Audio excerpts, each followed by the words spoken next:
Well, good morning. A little bit cooler this morning. Had the AC running all night. That, of course, helped. We are, where are we? Kingman, Arizona. That's where we ended up last night. It was hot. A lot cooler here, though, than where we were. 15 degrees cooler. It is now raining. This is actually the first rainstorm that we've had in over a month now that we've been in the USA. We've been traveling and we have got a few spitters here and there, but that is it. It is actually pouring down rain right now. I've got this water gully rushing through here, coming down the hill. Hopefully, I'm sure it'll be fine. I was just thinking maybe the sand under our tires might wash up. I think it'll be fine. But it's sure raining good. And yeah, I guess the good Lord's washing our motorhome. It sure needed a bath, so this will be welcome.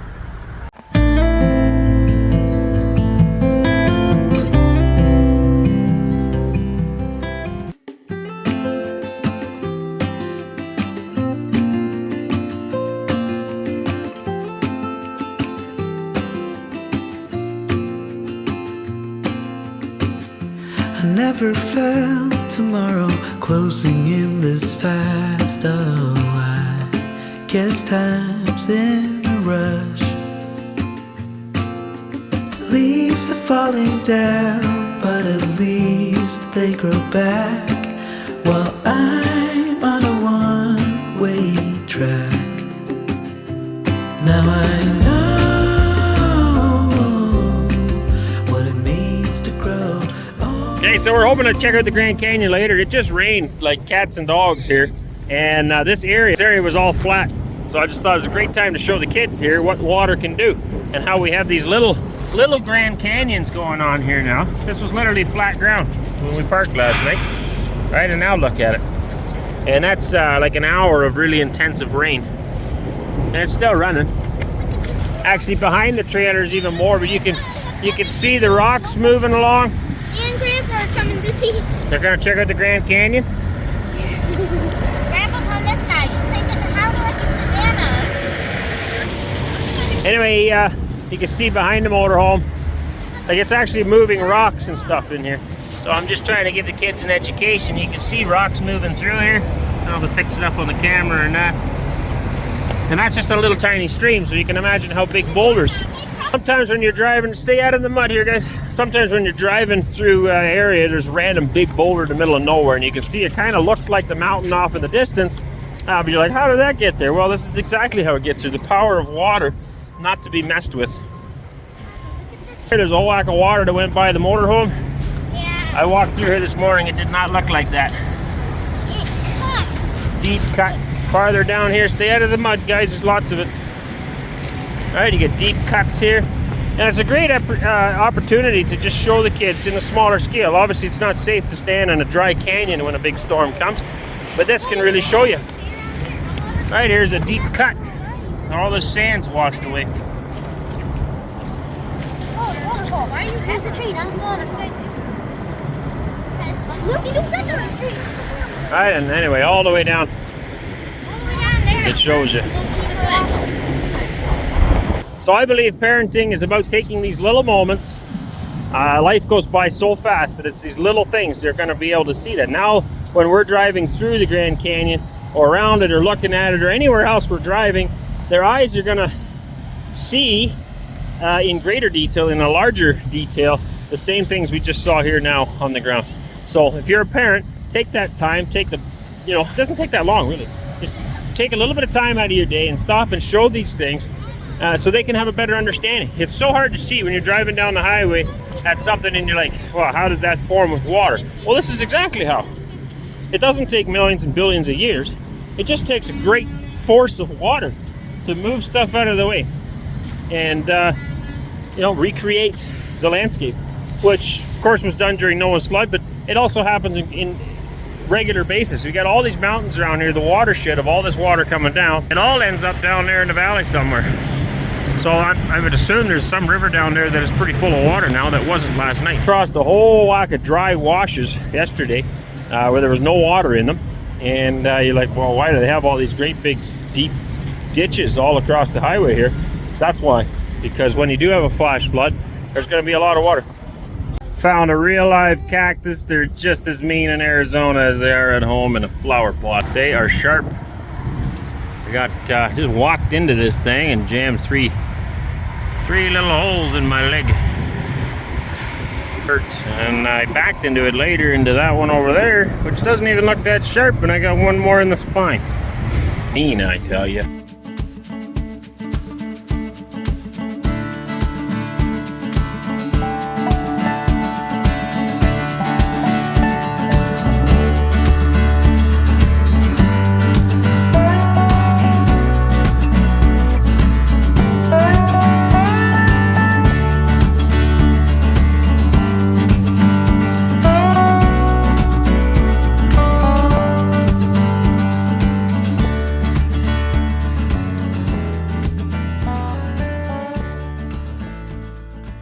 Holidays might be over. I don't know what happened. We're cruising down the road and lost all power. Needles jumping up and down here right now, which is really odd. And didn't seem to be shifting either. Basically lost all power and just kind of coasted to the side of the road. Now it'll still go forward and reverse, but it's not running right. I don't know if it's the motor or the tranny or what. We're gonna do some investigating, I guess. Hey, I'm not sure. I checked tranny fluid, we're good. Checked the engine oil, it's good. I mean, I always check those things anyway, but you never know, something funky. It's not running right. The other thing I'm leaning towards is fuel filter. I don't know where they are on this thing. Fuel filter or fuel pump. And one reason I'm leaning towards fuel pump is because it's always been a little bit hard starting once it's warm. And these fuel pumps, once they're warm, sometimes don't run right. So it fires up great when it's cold, just not when it's hot. So we might have to just sit here for a bit and see if it'll run a little better once it cools down. If it does, then I again would lean towards the fuel pump. If it makes no difference, then it could still be the fuel filter. Look, fuel filter won't make any difference whether it's hot or cold, but a fuel pump, when it gets hot, doesn't always pump right. So we'll see. We were like 25 minutes from where we wanted to go, and somewhere down there, I guess. There's obviously no parts here on the side of the road. I hate being on the side of the road because people are just not always courteous. They're whipping past you. You can hardly get out of here. It's anyway, seems kind of dangerous. Separate note, this is what we're talking about. The highways are just littered with chunks of garbage. Pieces of shrapnel, bottles, reflectors, you name it. It's laying on the side of the road. There's some, looks like, I don't know what that is, decals or something like that. More garbage, it's everywhere. Nobody ever cleans anything up here, all the way down the highway. Everywhere. See it both sides of the road, in the middle, it's just all over the place. Garbage, garbage.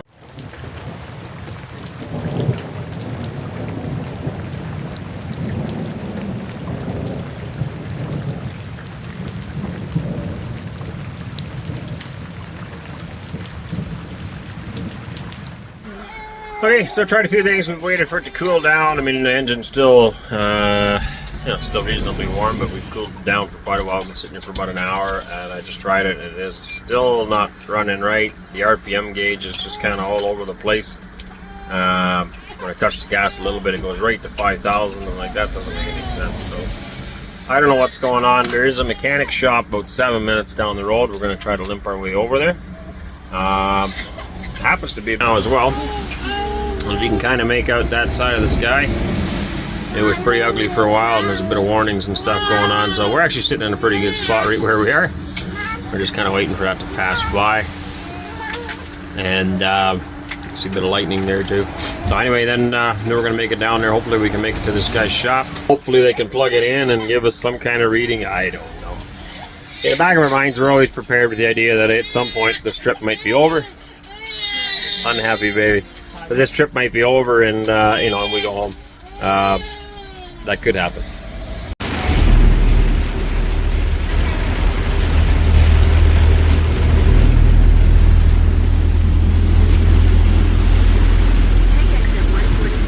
What's up, mate?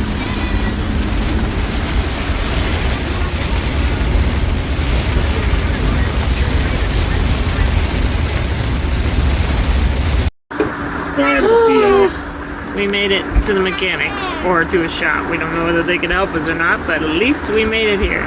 For a minute there, it was quite sketchy. He ran out of power, then he lost brakes, and then we were coasting. I didn't know if we could stop. Quite scary. All right, top things off. Not only are we having engine troubles, we also went through like probably the biggest storm we've been through in years as far as rain's concerned. Just down, big warnings going on. And where we were protected in between the two little ridges, I didn't want to stay there because the visibility is getting worse. Lots of truck transports and stuff coming by.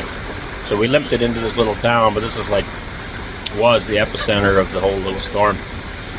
So it got pretty bad. The flooding in the parking lot here is pretty good. And now, as we're sitting here, the phone just did its alarm thing and said that this whole area, you're not supposed to travel unless it's an absolute emergency. Major flash flooding possibilities, super dangerous, blah, blah, blah, blah. So anyway, that's the excitement of the day. So we're still here. I don't know how many. It's been probably 2 hours at least. No? Hey? 3 hours? I've been here for quite a while anyway. Trying to figure out what it is. I called my brother-in-law back in Ontario, who's a mechanic, and he figured it sounded like a sensor. So one thing I did do this morning is try to clean this rad out with some water. Okay, you can't really see it, but it's in there. It's a radiator. And because it's still overheating, I thought, I'll squirt some water through there while the fans are running. So that water would have come through here and made some stuff wet. So that could cause an issue. And I know that, but all the plugs are waterproof, or should be. It didn't cause an issue. It drove fine for the next hour. We drove down the road, there was no problem until I hit that bump. And then it started acting up. And it was with the back tires. So I'm going to lower the pressure before I get back on the road.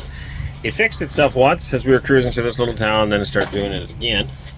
And now I pulled off the plug off of this guy, which I believe is the throttle body. There's two plugs here, top and bottom. I pulled the bottom one off. I'm not sure what it's for per se. They're sensors of some kind. So you can see there's two there, and the round one down the bottom. When I pulled it off, the problem went away and everything idled great again. So I don't really know what to tell you or what to tell myself. I put some dielectric grease on it, put it back together. It's still working good.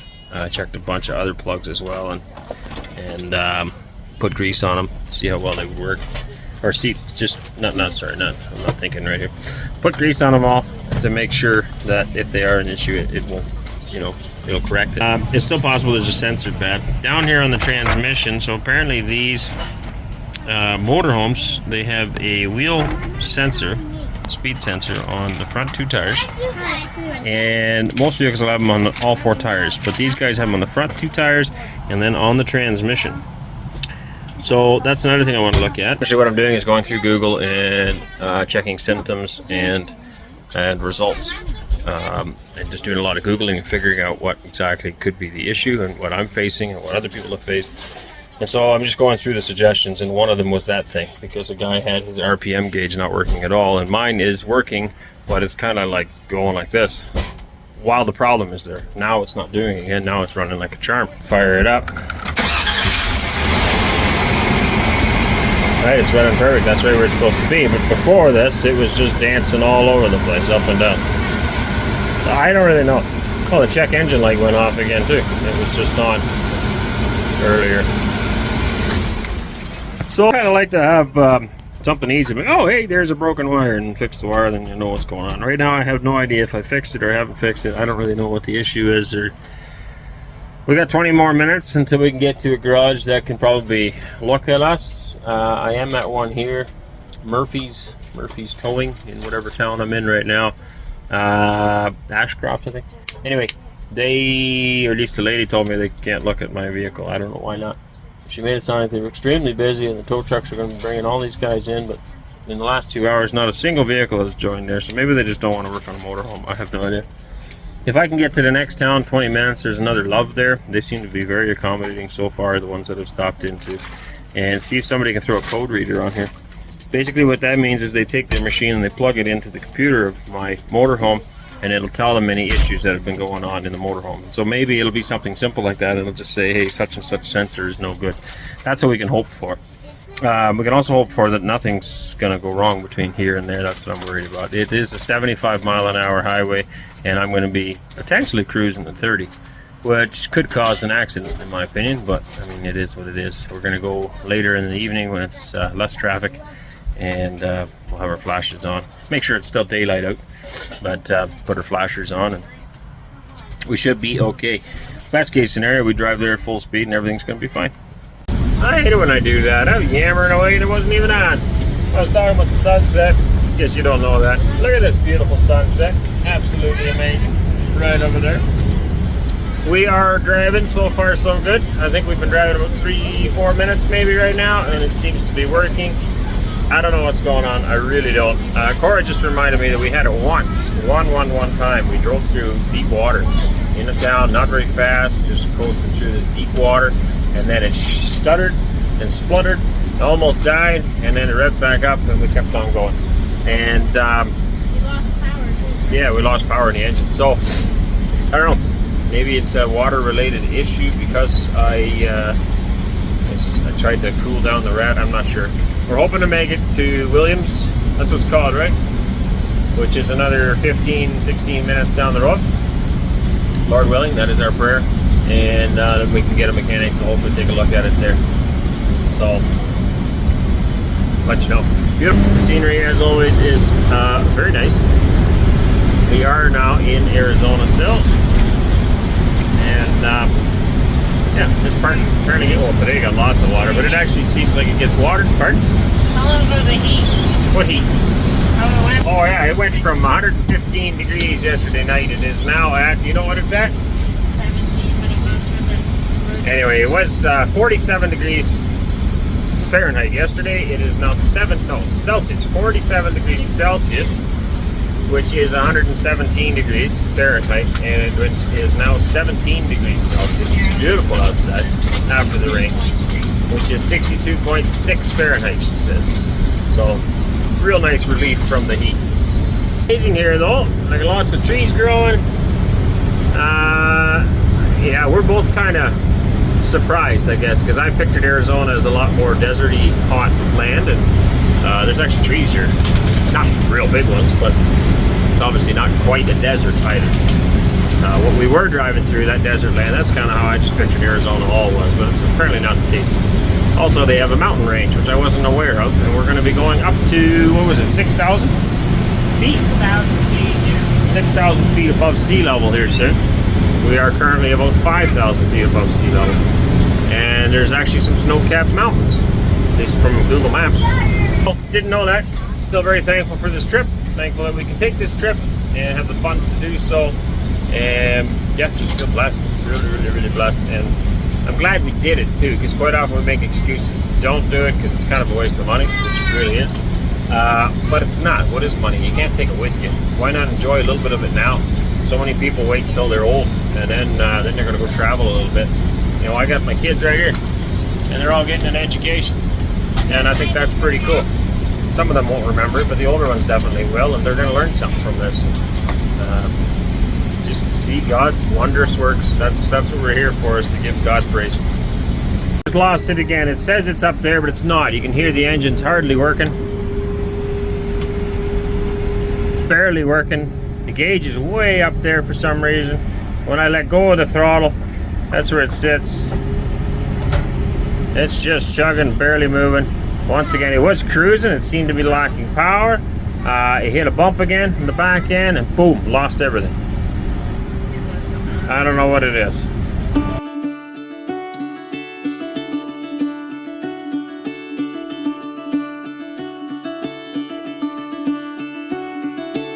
Caught behind Venetian